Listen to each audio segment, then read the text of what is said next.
let's run what Steve Cohen, owner of the Mets, said about the direction of the franchise. He was in Kansas City. Mets are there right now to explain to everyone what went down. Well, we were like 15%, and other teams were getting better. And so you have to take the odds down from that. And so, if you're going to have a 12% chance of winning, just getting into the playoffs, those are pretty crummy odds. I wouldn't want to be betting any money on that, and I don't think anybody else would either. Okay, and I said before, hope's not a strategy. And so, now saying that, we didn't have any idea what was possible at the deadline, and we weren't going to just do deals for the sake of doing deals. And but we thought we got a great return for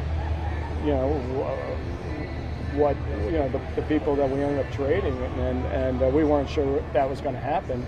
I mean, I would have kept the players if it turned out it was going to be a mediocre return. So that was the opportunity. It turned out that it's a moment in time where other clubs are thinking very short term, and I was thinking more intermediate, long term. Okay. I have this conspiracy theory that the Mets wanted to trade Max and JV and press a little mini reset button because they're not tearing it all down, which I hate. They're just going to not necessarily buy the whole world in free agency, but I actually think they will win more games next year. I think they have mostly the same team minus those two starters. I think they will fill those two starters with two others, and they have a lot of prospects now coming up from the trade they just made. I do believe it was a little reload, and I think that they told Max and JV what they needed to hear for them to leave. Brock, do you know what I'm saying? Where it's like Max is like, are you going to go all out in free agency? Well, all out in free agency for the Mets is having a $500 million payroll and buying Verlander and Scherzer. So to me, if I'm Steve Cohen and then I get a call from Max in the offseason saying, hey, dude, you said you guys weren't going to go all out and you just got Julio Urias and Aaron Nola to replace us. If I'm Cohen, I go, yeah, we're not going all out. We didn't get Shohei Ohtani. Yeah. But they want to trade those guys because they could get good value for them right now. And he bought very legitimate prospects that I think are going to help the team next year. So you know what I'm saying? Like, yeah, I think they kind of told them what they needed to hear to say, okay, I'm not staying here just in case they're in rebuild mode. But you think the richest owner in sports is going to just be like, yeah, let's tank for another year? No freaking way. Yeah, I mean, I don't know anything about Steve Cohen other than he's got lots of money. And from everything that I've seen and listened to him talk, and since the time he became owner, it's like he wants to win there. And you've got to believe with the resources that he has, he's going to do everything that he can to do that.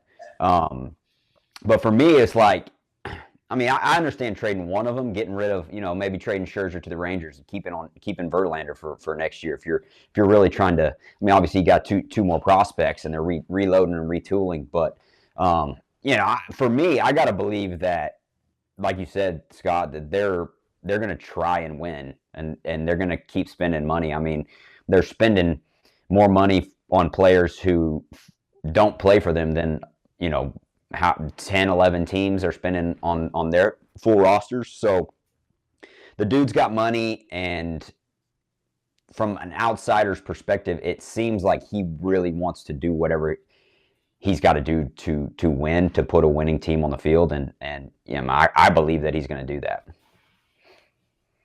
What did you think, Jonesy? Like, if you had that conversation, right? So you said, hey, I heard about the Philly situation when I was playing. I didn't want to platoon. That makes sense. Now, if you're Max and JV, they're pitching, they're starting regardless, right? They're going to be towards the top of any rotation. So they're moving on. That's not the problem for them. They're thinking, hey, I'm late stages of my career. I don't want to be on a team that's not full on trying. So if I'm the Mets, it's a great way to persuade them, where if they're saying, hey, guarantee me right now that you're going to spend at the top of the market. If I'm the Mets, I'd just go, no, I can't guarantee you that. So, but at the same time, I do think they're going to look at the offseason and be like, wait a second, they did spend a decent amount in the offseason. I like this team in 2024. And I feel like, would you feel like they lied to you, or you're okay with how this all played out? they both getting their money and going to a state with no taxes. Who like they Tell don't it. care, okay? Yeah. Because Yeah. they're old. They're older guys, and at the end of the day, they want to win again. And like, what's better than them going out on top? They only have a few more years left in their arms. The Mets did a great job by getting prospects back, and I like that Urias and Nola situation. That I didn't think about that because like they're gonna spend money. I mean, they got a $300 million shortstop. They're gonna spend money, and he's gonna be vocal about it. You just can't force it, and that's what it seemed like. As soon as he got there, he tried to force like, I'm gonna win now. Like, you can't do that in baseball. It's tough. You know, the only time it happened was the Yankees late in the late '90s, and now they were the first to do it, and they forced it all, and they won. But now a lot of you have other teams in other markets that can do that. So you just can't force it. But getting good prospects back and going and getting some younger starters, got starters that are, you can go get 6, 7 year contracts too, that are 28 and they can run out to, to the 35 is great. Those guys are fantastic Hall of Famers. They need to win now, and the innings they need to throw need to be Hall of Fame quality innings going forward, and not just trying to get a wild card. No, their innings need to be trying to win a World Series. I thought Steve was pretty open about Buck Showalter too, your boy Jonesy. He basically said, "Nah, this one's on the players." I agree. For the most case nowadays, sure, there are managers that are better fits for teams than others, but at the same time, and I have this case. I go on so many Yankee shows, Jonesy, and their number one enemy is like Aaron Boone, and I'm like, why is Aaron Boone? Forget putting the roster together. I'm like, he doesn't even make the lineup most of the time. They give him the freaking lineup. I'm like, why are you blaming Boone? Blame the front office. I feel the same way with Buck, and I'm glad that the owner said, hey, listen, like our players underperformed this year. We didn't put the best team together.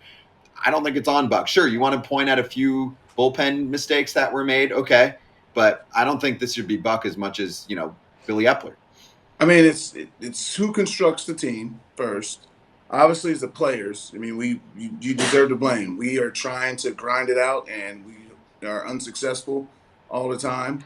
It happens. It's a very very tough game. It's just part of it. But losing Edwin Diaz, no matter what you say, that hurts. I don't care. It moved. It just moved everybody. It shook everybody.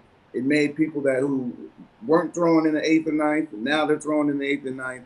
It just altered everything, and you know that was a big big loss. It doesn't matter who you say you are. That you losing your all star closer, like that's a big big loss, and they have the roster obviously to combat all that, but if you can't close out the games with a guy who's potentially 50 saves a year, it's gonna be tough.